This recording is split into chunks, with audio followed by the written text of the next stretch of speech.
बेटा आपकी जैकेट कहाँ है? अभी पहनती हूँ मैं। जल्दी, इवेंट शुरू होने वाला है।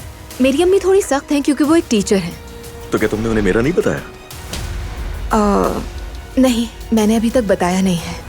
यहाँ सब क्यों जमा है? ये जगह खाली करें। मैम, वो हमारे दोस्त को चोट लगी थी तो हम सारे मिलकर। तुमसे पूछा क्या हुआ है? आप लोग अपनी क्लास में जाएं। एमरे और मैदे की लड़ाई के बारे में जानना है मुझे। पहले शुरू किसने किया था? जाहिर है मैदे ने।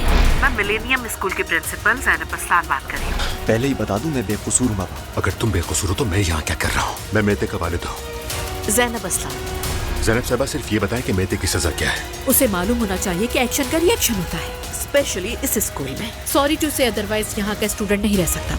और शायद रहना भी नहीं चाहिए।